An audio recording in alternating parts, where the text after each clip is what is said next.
Matthew chapter 26, verse 36. Then Jesus went with his disciples to a place called Gethsemane. And he said to them, "Sit here while I go over there and pray." He took Peter and the two sons of Zebedee along with him, and he began to be sorrowful and troubled. Then he said to them, "My soul is overwhelmed with sorrow to the point of death. Stay here and keep watch with me." Jesus' soul, this deep, visceral part of his being, is suffering.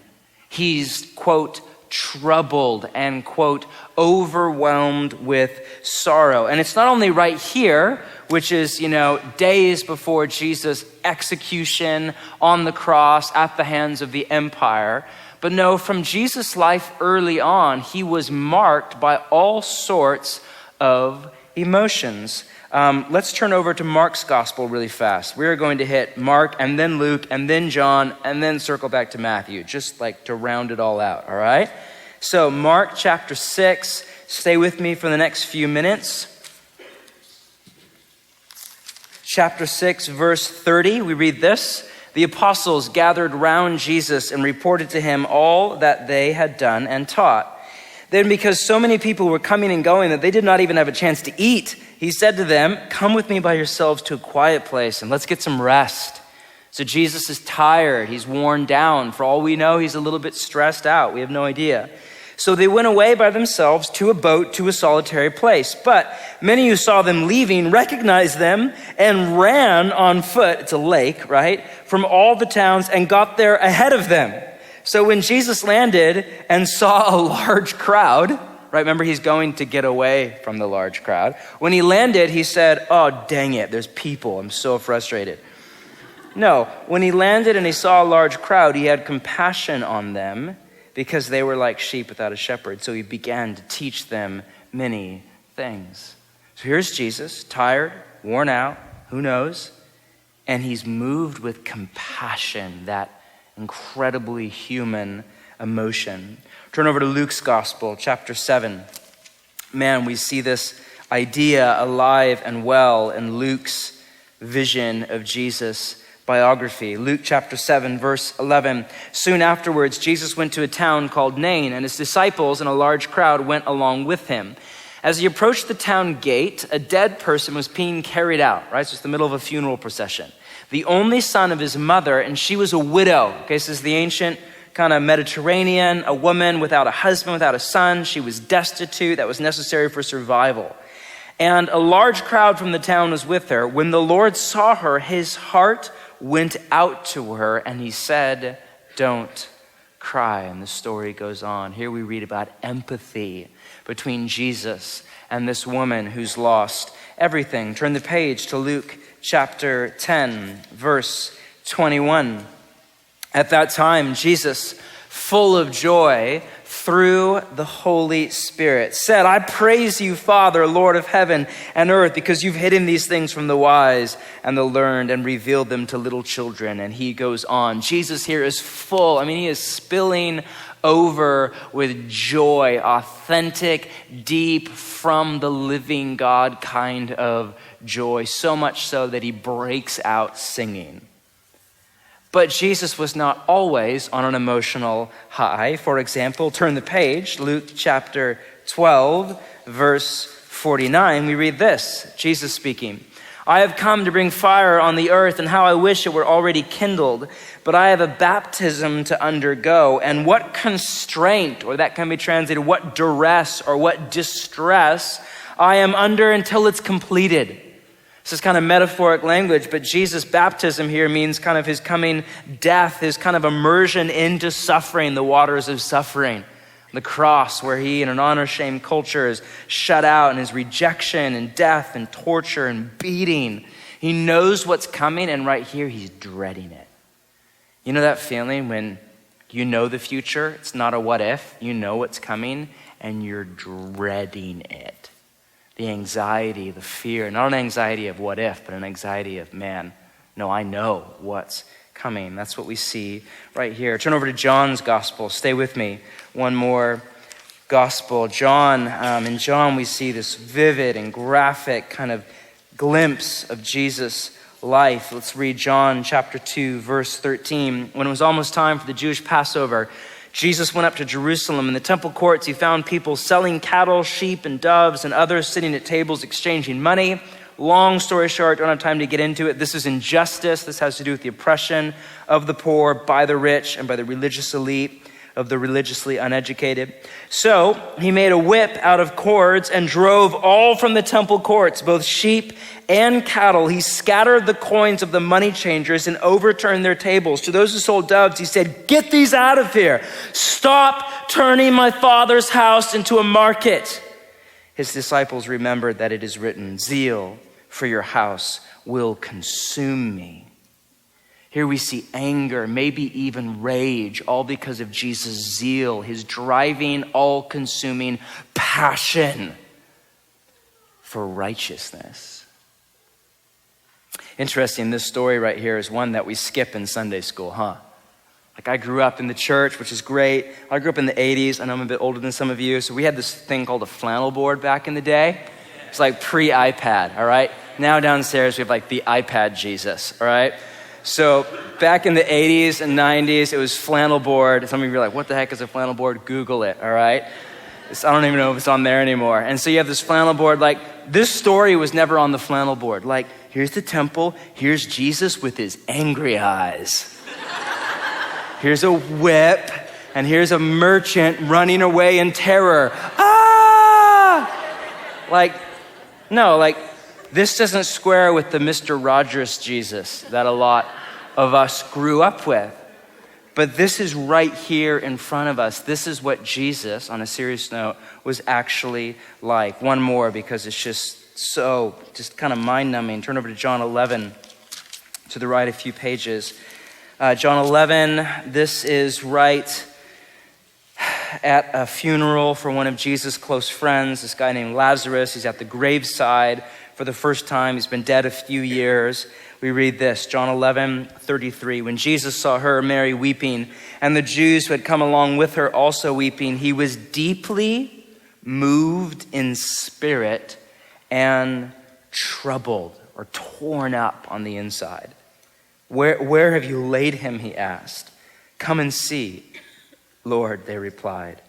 Jesus wept. He broke down into a flood of tears. And then the Jews said, see how he loved him.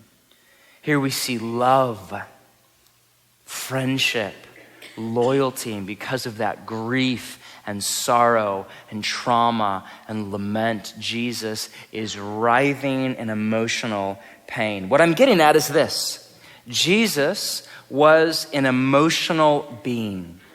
I would argue Jesus was a highly emotional being. Now, a lot of us think of Jesus more like Spock, right? This kind of alien, cold, unflappable, logical, blessed are the poor in spirit, right? Like Jesus has a deep voice all the time. But nothing could be further from the truth. Jesus was an emotional being. Why? Because he was a human being. Right, that's not to discount that he was the embodiment or the inhumanness of God himself. But even God is an emotional being. And we, made in his image as human beings, we are deeply emotional. To be human is to feel. Think of science fiction, right? A running theme, well known in sci-fi, is the difference between a human being and a robot or an android or a machine, whether it's the Matrix or Star Trek or whatever it is. You've seen the movie, you've read the novel, you've read the comic book because you live in Portland and you're 34 and that's what you do, okay? Whatever, and there's that moment. What's the difference between a human being and a robot? Like a human being feels, and there's that moment where there's the insult, you robot, you don't feel anything, You're like, yes, you don't feel anything. I hate you, right? Machine, taking over the world, go Keanu Reeves. So, whatever it is, right? And there's this idea, because to be human is to feel. And Jesus, as a human being, experienced the full bandwidth of human emotion, good and bad, right? As human beings, we experience all sorts of emotions and feelings, some that are good, others that are bad. Or to be more precise, some that are positive that we enjoy, like joy, peace, hope, anticipation, gratitude, relief, calm, whatever it is, and feelings that are bad, meaning are negative, that we don't enjoy at all. Anxiety and depression and fear and terror and sorrow and lament and disappointment and letdown and bitterness and betrayal and jealousy and insecurity and hate and rage and violence and all these feelings.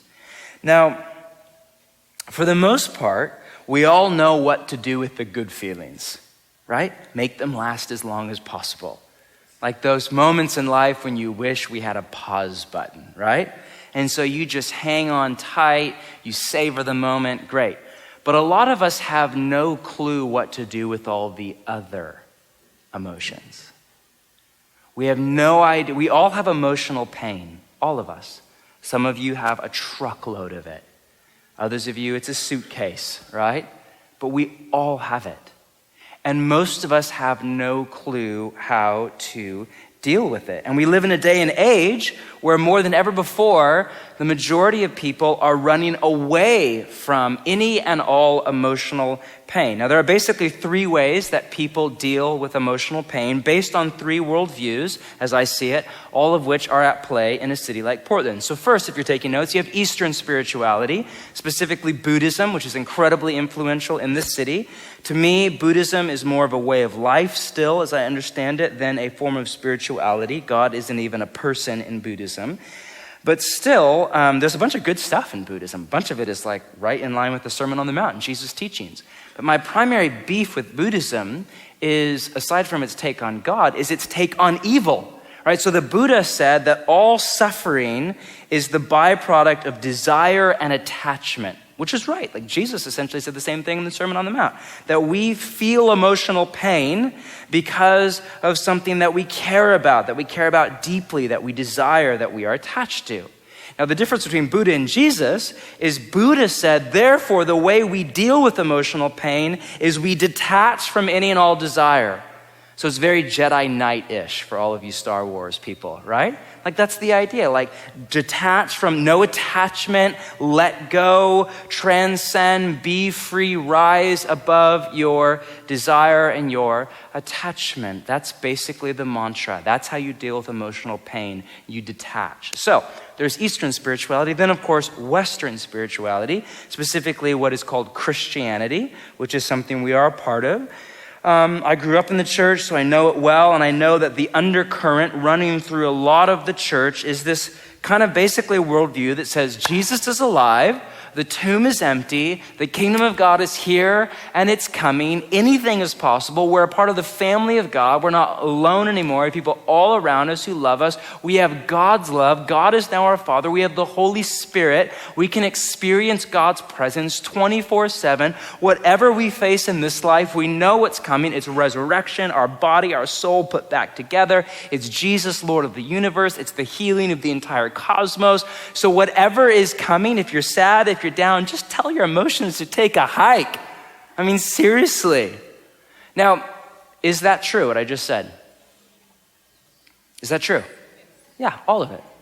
And is there a time and a place to tell your emotions to take a hike? Yes. The problem is, what happens when you preach your little sermon to your soul and you tell your emotions to just get out of here, and then they give you the middle finger. And they just say, screw you, we're not going anywhere. Does that happen to anybody? Yeah, it happens to me all the time. My emotions we don't get along very well. So what do you do then? And the default setting for a lot of us in Western spirituality is, well, basically you fake it. You know, maybe even to yourself. You just suppress it, you push it out, you don't deal with it, you move on, you put in the new Hillsong record, you just go forward. You know, listen to a podcast, go for a run, go have coffee and have a Bible study and you're cool, right? Interesting.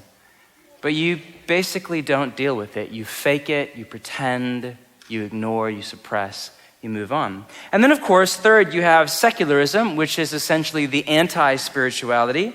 In secularism, the idea is, suffering is real, and there's not much we can do about it. So my barista's tattoo, the world is S-H-I-T. It's basically the zeitgeist of my generation, at least in this city. Yeah, the world is, it's crap, it's whatever. So that's how it is. And the thinking is, really the only thing you can do is escape it. Like just distract yourself. So maybe for you it's drugs, maybe it's just alcohol, maybe for you it's not that at all, it's education and getting into a career and a job and making a buttload of money, or maybe it's shopping, or maybe it's romance and relationships, or maybe it's sex, or maybe it's music, or maybe it's your band, or maybe it's your hobby, or maybe it's hiking, or maybe it's social media, or maybe it's entertainment, or it's TV, or it's a movie, or it's Breaking Bad on Netflix. Like whatever it is, like the mantra is, emotional pain, distract yourself. But what's interesting is that you have Eastern spirituality, detach from your emotional pain. Western spirituality, put on a worship song and fake it. Secularism, just go out to eat more often, or have sex, or listen to a thing, or watch Breaking Bad, whatever. The common denominator between all three worldviews is that all of them are running away from emotional pain. They don't know how to deal with it. And all three worldviews, by the way, are alive and well, not only in Portland, but here at our church, at Bridgetown. Like you can probably plot your life in there, right? You're like, for me, it's actually Breaking Bad. I'm on season 3. For me, it is like, I just go to an extra Bible study that week. For me, it's like, I detach. I'm just cold. I'm like emotionless. I just say, that doesn't matter, and it's fine, and I'm okay. Whatever it is, the odds are you can plot your life into that. All three are alive and well, and all three are running away. We just don't know how to deal with suffering and evil and trauma and disappointment and letdown and bitterness and hatred and anger, racism, prejudice, whatever it is. We don't know how to deal with it, and so we just run. But in Jesus, we see a better way. Turn over to Matthew 26 one more time. Let's circle back to where we started a bit ago. Matthew 26, and this time around, let's take a closer look. I think there's something in here for us. So Matthew 26, 36, then Jesus went with his disciples to a place called Gethsemane. This is a garden, or really a park, on the Mount of Olives, so right outside the gate of the city of Jerusalem, kind of the Forest Park of Jerusalem. And he said to them, sit here while I go over there and pray. He took Peter and the 2 sons of Zebedee along with him, he was closest to, out of the 12. And he began to be, notice the language, sorrowful and troubled. Interesting. So this word sorrowful here means kind of an excruciating internal pain. And the word troubled means, the idea here is anxiety, he's upset, he's nervous, he's not well. Then he said to them, my soul is overwhelmed with sorrow to the point of death. I mean, this is as melodramatic of language as you can come up with. The idea here linguistically in Greek, the original language, is that it's crushing him. It can be translated, quote, the sorrow is crushing my life out. Jesus is right in the thick of all his emotional pain. Stay here, keep watch with me. Hey, Peter, James, I need you. I can't be alone. By the way, what does that say about the need for community? If Jesus needed his community with him in the time of suffering, how much more do we? Going a little farther, he fell with his face to the ground and he prayed. So now he's like on the floor. My Father, that's how he thinks about God. If it is possible, if there's any way, may this cup, that's a metaphor for the coming suffering on the cross, may this cup be taken from me, yet not as I will, but as you will. Then he returned to his disciples and he found them asleep. And he's mad, he's frustrated. Couldn't you men keep watch with me for 1 hour? He asked Peter, watch and pray so that you will not fall into temptation. The spirit is willing, but the flesh is weak. He went away a second time and he prayed again, my Father, if it is not possible for this cup to be taken away unless I drink it, if there is absolutely no other way, then may your will be done. And the story goes on. Notice, Jesus does not have a Zen moment and do a yoga pose and detach and say, it doesn't really matter if I live or if I die. Eastern spirituality. And he doesn't pop on a new worship record and quote a psalm and tell his emotions to take his hike and just say, rejoice in the Lord always. Paul's going to say that in a few decades. It's awesome. Nor does he just say, hey guys, let's go out to dinner tonight. I need an extra glass of wine and let's just have a good time and take in a movie later. No, Jesus deals with his emotions and his feelings. Jesus goes to the place of pain and he sits in it. All of the awkwardness, all of the fear and anxiety, all of the discomfort, he goes right to the heart of it and he stares it in the face. Why? Because Jesus was emotionally mature and emotionally healthy. And keep in mind that you and I, not all of you, but most of us, are disciples of Jesus, which if you're new to church, that's a lingo it's basically a way of saying that we see ourselves as followers who apprentice to Jesus of Nazareth to live his way, which means that Jesus' life is the template for how we are called to live. Yet so often, we don't connect the dots between spiritual maturity and emotional maturity. You know, this book, The Emotionally Healthy Church, is by this guy named Pete from New York. It's essentially an autobiography, kind of through his own life, rough stuff. And short version is he planted a church in Queens, right outside New York City. And 5 or 6 years in, it wasn't going well. There was a church split. It just was unhealthy. And the opening story is he's in a fight with his wife. It's crisis of his marriage. And she says, I quit. I'm leaving your church.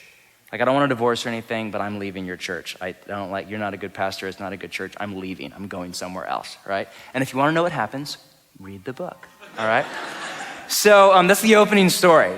And he basically talks about how he was there was no sin in his life in the sense of he was faithful to his wife, he was hardworking, the guy was up to his neck in Jesus and Bible and church and justice and community and all of this stuff, but he was emotionally immature and emotionally unhealthy. So at home, he was grouchy and tired and worn out, and he was overstressed, and he was saying yes to way too much stuff, and he wasn't present with his wife, and he wasn't present with his children, and his marriage was not doing well, but he was planting a church.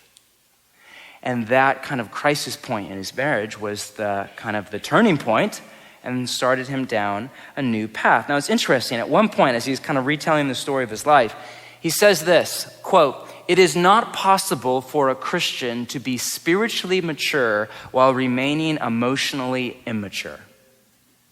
Let's read that again. It is not possible for a Christian to be spiritually mature while remaining emotionally immature. And then he lists a whole bunch of examples. Quote, this is from the book. "You can be a dynamic, gifted speaker for God in public and be an unloving spouse and parent at home." Ouch, you don't want to read that if you have my job. "You can function as a church board member or maybe even a pastor and be unteachable, insecure, and defensive. You can memorize entire books in the New Testament and still be unaware of your depression and anger, even displacing it on other people. You can fast and pray a half day a week for years as a spiritual discipline and constantly be critical of others, justifying it as discernment. You can lead hundreds of people in Christian ministry while driven by a deep personal need to compensate for a nagging sense of failure. You can pray for deliverance from the demonic realm when in reality you are simply avoiding conflict, repeating an unhealthy pattern of behavior traced back to the home in which you grew up." And he goes on and on with example after example. And the fact is that in the church, and this critique is absolutely true of Bridgetown and of my leadership and of my life, In the church, we usually teach people how to do spiritual stuff. So we teach people how to read the Bible, how to pray, how to live in community, how to do justice and preach the gospel. And that's all beautiful and right and fitting. But a lot of the time, we don't teach people how to feel and how to feel well, and specifically how to navigate emotional pain. So we have all these people that are spiritually mature, but are emotionally and therefore relationally immature and unhealthy. All these people who get up in the morning, read the Bible, pray, fast on a regular basis, serve, are involved in a church, maybe are a pastor of a church, not this guy, but like hypothetically, all right? But just are not healthy people. So they love Jesus, they're just really grouchy. They love Jesus, they're just passive aggressive. They love Jesus, they're just like living in baggage from 20, 30 years ago with their family of origin. They love Jesus, they just don't know how to keep a job. They love Jesus, they just don't know how to stay in relationships. They love Jesus, they just don't know how to live with peace. They love Jesus, they just ... You fill in example after example. And the author would say, if you're not emotionally mature, then you're not mature at all. Because discipleship to Jesus isn't just about spiritual life. It's about the Spirit of God, the active, dynamic presence of the God who made everything in all of life, seeping into and changing and rewiring and re-engineering and transforming every fiber of your being until you become more and more and more and more like Jesus. Jesus doesn't want to just teach you how to read the Bible and pray. He wants to reteach you how to be human and how to do so well. Your job, your sexuality, your budget, how you deal with conflict, your family of origin, relationships, your intellectual life, everything.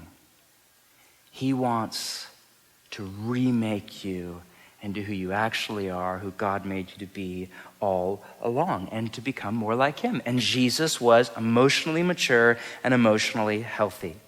Now, keep in mind, just to clarify, that emotional health doesn't mean that you're happy all the time. Right? So when we talk about emotional health, we don't mean like, how are you doing? Emotionally healthy. Great to see you, right? Have a good night. No, sometimes the emotionally mature feeling is sorrow. I had coffee this week with a guy whose wife died in a skateboarding accident 4 or 5 months ago. He has 2 children. The oldest is 3. The emotionally healthy response for my friend is not, hey, Jason, how you doing? Awesome, man. Jesus is alive. Like, no, no. The emotionally healthy feeling for him right now is sorrow, grief, lament, protest maybe even, frustration, hopefully mixed with trust, hope, anticipation, all of it together. So Jesus, man, his life was anything but easy, and he was not emotionless, nor was he on a perennial emotional high. But Jesus knew how to deal with all of his emotions, good and bad. In particular, he knew how to deal with emotional pain. How? Well, right here in the story right in front of us, we see 2 or 3 things that I want to kind of draw out of the text. This next part is not original to me. It comes from our friend Dr. Gary Bashirs on the other side of the river. So first off, if you're taking notes, he gives God his feelings. So we read in, I think, 38, my soul is overwhelmed with sorrow to the point of death. Man, that's glaringly honest, right? I mean, he is straight up and uncut. There's no edit. He tells God, and his community, by the way, how he feels. This, my friends, is the beginning of prayer. You ever read the Psalms, right? We're reading one tonight, Psalm 139, middle of the Bible, ancient Hebrew, poetry. I read one every morning to start my day, to kind of lead me and guide me into God's presence and love for the day. The Psalms are fascinating to me because I've been reading them ever since I was a child, at least one a day. And if you know the Psalms at all well, it's fascinating because in the Bible, they basically function as liturgy, which is a churchy way of saying kind of like a template for how to pray. And the Psalms are like, some of them are awesome. Some of them are amazing. You're like, oh my gosh, that is spot on and right. And yes, some of the Psalms, though, are angry and violent. Some of them are capricious. Some of them are maybe even a little bit racist or at least ethnocentric. Some of them are really callow and dark, and there's no faith, and there's no trust, and there's anger and blaming God. I mean, some of them are really like flat out at odds with the blatant teachings of Jesus. And there's one I read the other day, kind of praying for vengeance on Babylon for its kind of war with Israel. And it ends by saying, happy is the one who takes your infants and dashes them against the rocks. Just to clarify, that's genocide, and it's horrible, and it's in the Bible as a template for how you are to pray. Why the heck would God not only let something like that out of somebody's mouth who was inspired by God, but then say, yeah, make sure that's in the Bible for millennia? Yeah, I inspired that. Why? Well, maybe just because God is not nearly as scared of honesty as we are, right? I mean, it's so stupid how ever since Adam and Eve, hiding in the garden with, her fig bikini or whatever, like, ever since that, we have been hiding from God, hiding how we really feel, hiding how we really think, which is so stupid because he's God. Like, he sees everything in you. I mean, your skin is just a wall of glass. There's nothing. He sees right into you. He sees stuff. He's more aware of who you actually are than you are. You're like, I'm 21. I'm not even like actually self-aware yet. Yes, we agree, Like, he sees right into you. So why do we hide from God? And not only from God, but we hide from our community. How are you? Fine. How are you? Jesus is alive. And we even hide from ourselves at times. Like, it's so stupid because we're scared. Scared that if we look underneath the bed, who knows what monsters are waiting for us. Like, we're scared. We forget that Jesus is light. Prayer is a safe place to bring all that we are before God. To recognize we're already naked in front of him, might as well talk about it. All that Jesus does at the beginning of his prayer is he tells God how he feels. That, my friends, is the beginning of prayer. You tell God how you feel. So, first, he gives God his feelings. Then secondly, if you're taking notes, he gives God his desires. It's really interesting. He goes on to pray, if it is possible, in 39, may this cup be taken from me, yet not as I will, but as you will. Fascinating. So the cup here is a metaphor for his impending death on the cross. And basically Jesus is saying, I see that I'm a few days or a few weeks away from the cross. I don't want to do it. Like, if there's another way, I don't want to go there. Now remember, like, the cross was kind of like his whole thing. Like, that was kind of central to why he was there in the first place. Notice the inner turmoil in Jesus as he's conflicted between his desire to be faithful to God's calling on his life and his desire to not go get beat up and mocked and stripped naked and killed, rejection from the people that he created, and then in the end to die. I mean, who would want that? And notice the inner turmoil swirling, all the competing desires swirling in Jesus. And because of that, his soul was overwhelmed with sorrow. And this is because our emotions are the result or the byproduct of our desires, right? We all know this. So we worry about and get sad over or get excited about stuff that we desire, stuff that we want or we don't desire or we don't want. The key, in prayer at least, is to bring God all of our deepest desires and not just the good ones. You see, what I do so much of the time, and this is emotional immaturity on my part, what I do is I filter all of my desires. Right? So I have all sorts of desires, good, bad, and in between. I take the desires that I know are good, like I want Bridgetown to thrive and, grow into a kingdom, blah, blah, blah, whatever. I want to be a good husband. I want to be a good dad. I want my children to grow up and, whatever. I take the desires that I know are good and I give those to God. Here, God, please do this because I know it has your stamp of approval.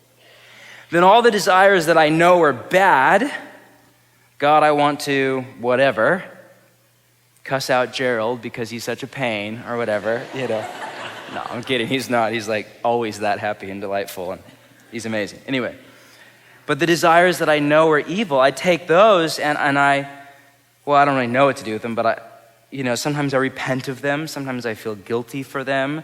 Most of the time I just suppress and push to the side and get it out of my head and just move on. And then I have all these ambiguous kind of middle desires, and I don't know if they're good or right or from Jesus or not, and they're all kind of convoluted, and they just swirl around in my head all the time. But with Jesus, there's no filter. He just says, here, I don't want to go to the cross. But that's why you're here. Yeah, is there another way? And he gives God his desires, even the ones that weren't good. And you notice what a paradigm shift this could be for you, for your prayer, for your relationship to Jesus. I mean, what if we were to bring God into all of our desires? What if you're there at the gym and there's a girl a few feet away. She's a medium, but she's wearing an extra small. And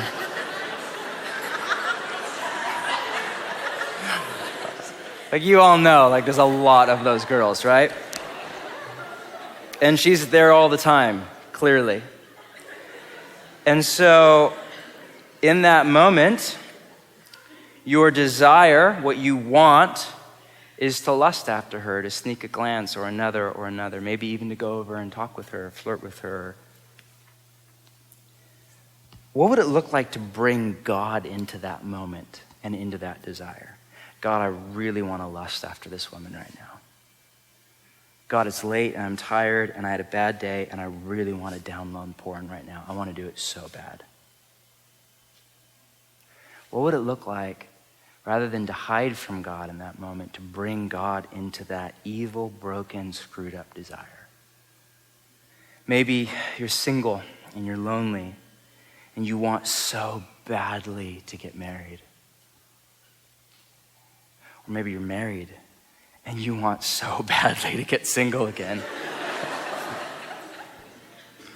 And seriously, you want to get a divorce. I mean, it's too much. It's not worth it. You're not a good fit. You were young, blah, blah, blah, whatever excuse or justification you come up with.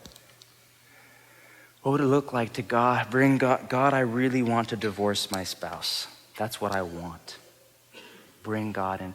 What if somebody hurt you a week ago, a year ago, 30 years ago? A friend, a dad, a mom, an ex-spouse, fiance. You hate them. You know stuff about them that nobody else does. They're charming, and you just want justice. You want retribution. You want vengeance. What would it look like to bring God into your hatred and bring God into your hurt and bring God into your anger? To say, God, I give you my hatred. God, I give you my jealousy.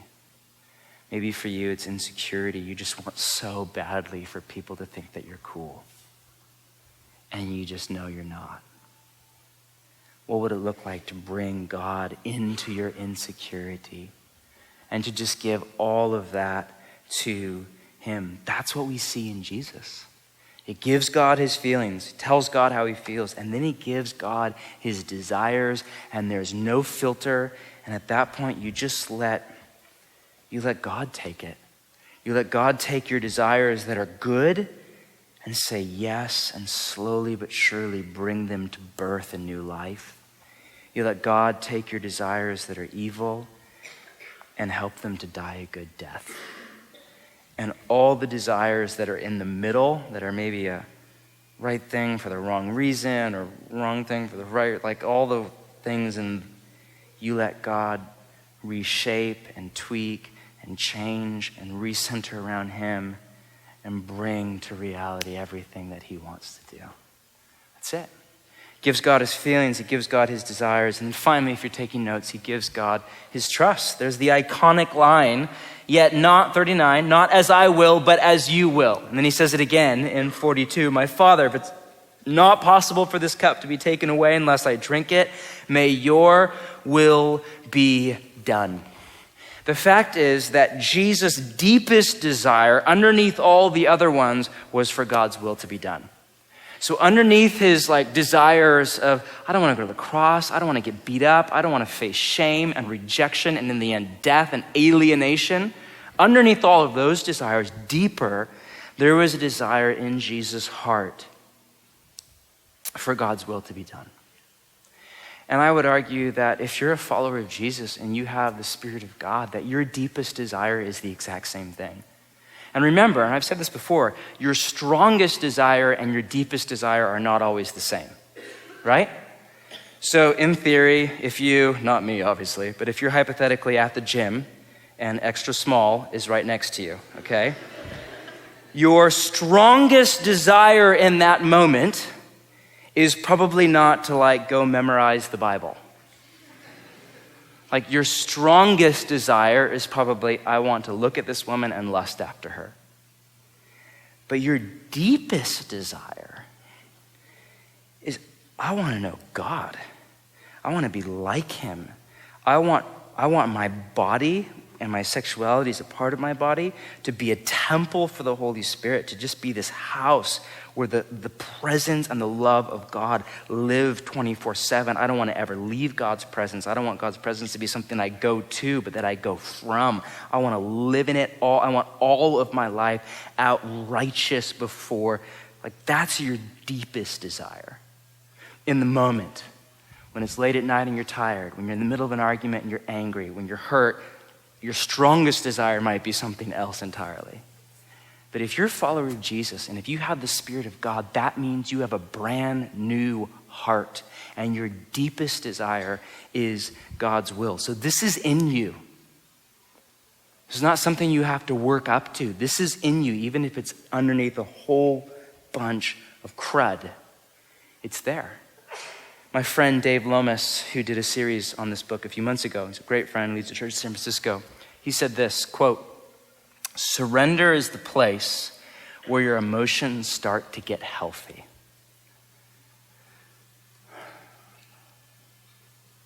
Surrender, that place of just trust and obedience and abandonment and, okay, God, here's what I feel, here's what I want, but here, have your way, whatever you want.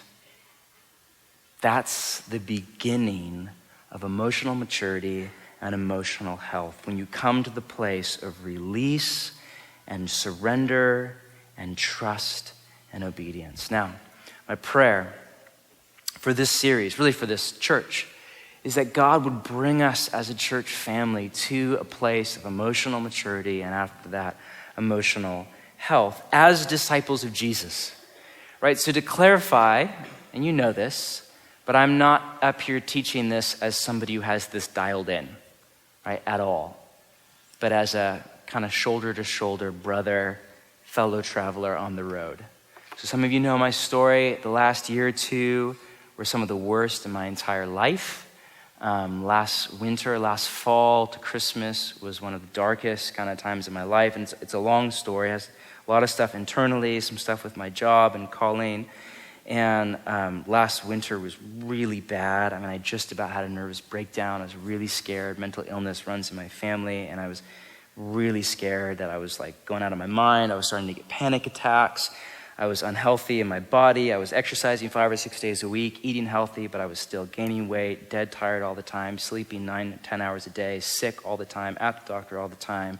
I was a wreck at home, grouchy, cantankerous, which is somewhat normal for me, but more so than usual.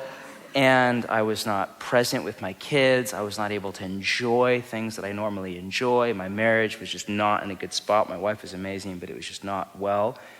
So I was just at a really dark place. And God did so much good stuff in it because it just forced me to stare my crap in the face and to deal with it and to change my life. And I'm so thankful to God. So I took a sabbatical over the summer. You know that. I was gone for 3 months. All I was doing was like sitting on the beach and writing sci-fi, and that's about it. So it's glorious. And now that we're back, I've demoted myself, and we've just reshaped our entire life from the ground up, and it is 1,000 times better. So I say that not to say, oh, no, I'm emotionally healthy. But I'm en route. This is a journey that I want to go on, and I want us to go on it together. And I know that there's a bunch of us. I'm so excited, in particular for Bridgetown, particularly for the 8, soon to be the 7, because I know how many of you are really young, and so you're not emotionally unhealthy yet, right? Some of you aren't even self-aware, so you don't even know what you are yet, but we're just happy you're here. Keep coming. So, but I'm so excited if you can figure out how to live into this kind of discipleship at 18, 19, 20, 25, whatever. My gosh, it will save you from so much pain. I read this book 10 years ago. I read it the year that we planted the West Side, which is the church that planted us 5 years ago. I was 23, 24 years old, my first, and I remember I thought it was fantastic. I thought it was a great book, and it just went, and then I remember, this last year, just through all just the crap of the last year, and what am I doing with my life, and I was thinking about quitting my job and all this stuff.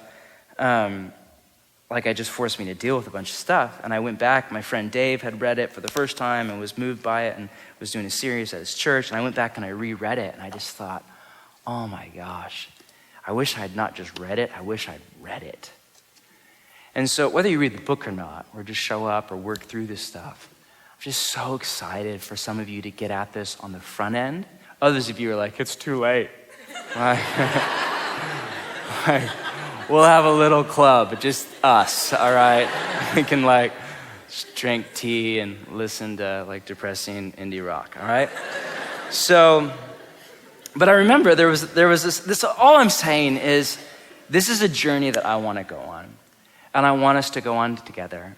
I know it's going to be scary because it's going to force you to deal with stuff. We have a whole bunch of really intense teachings coming. Good, healthy, right, but stuff.